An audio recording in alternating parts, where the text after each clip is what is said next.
সাতক্ষীরার বাজারে উঠতে শুরু করেছে গোপালভোগ, বোম্বাই, গোপাল খাস ও বৈশাখী সহ সুস্বাদু বিভিন্ন প্রজাতির দেশি আম।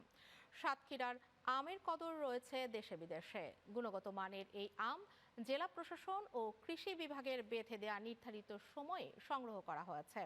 তবে আম চাষিরা বলছেন, বৈরী আবহাওয়ার কারণে জেলায় আম উৎপাদন গত বছরের চেয়ে অনেক কম হয়েছে।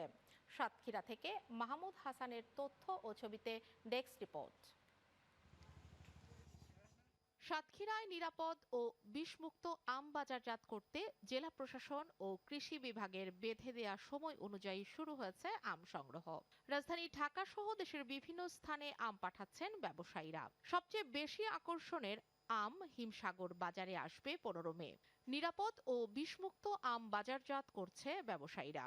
আর সবকিছু ঠিক থাকলেই লাভের আশা করছেন আম চাষিরা। সরকারে ভালো রেট বেঁধে দেয়, তাহলে আমাদের কিছু মাথানি যাচ্ছে জন্য দামটা বেশি যাচ্ছে, 10,000 20,000 টাকা থাকবে। জেলা শহর থেকে বিভাগীয় শহর এবং রাজধানীর বিভিন্ন প্রান্তে এই আম পাওয়া। আমের বড় ব্যবসায়ী যারা আছে তারা কৃষকদের কাছ থেকে ন্যায্য মূল্যে আম নেয় না। কৃষকরা ওই বড় বাজারে গেলে তাদের আম বিক্রি করেই ওখান থেকেই ফিরে আসতে হয়। চলতি বছর আম উৎপাদনের লক্ষ্যমাত্রা ছাড়িয়ে যাওয়ার আশা কৃষি বিভাগের। পরিপুষ্ট আম ভোক্তাদের কাছে পৌঁছায়, আর ভোক্তারা এই পরিপুষ্ট এবং ভালো আম পেলেই তারা যখন এটা খাওয়ার জন্য আগ্রহ প্রকাশ করবে, তখনই কিন্তু তাদের দাম বাড়বে।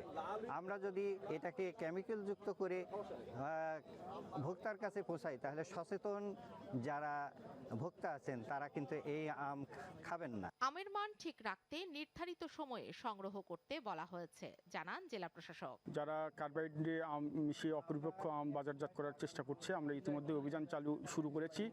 অলরেডি 30 মেট্রিক টনের মতো অবৈধ বা অপরিপক্ক আম আমরা অলরেডি বিনষ্ট করেছি। কৃষি বিভাগের তথ্য মতে চলতি বছর জেলার 4,140 হেক্টর জমিতে আম চাষ করা হয়েছে। আর আম উৎপাদনের লক্ষ্যমাত্রা নির্ধারণ করা হয়েছে 70,000 মেট্রিক টন।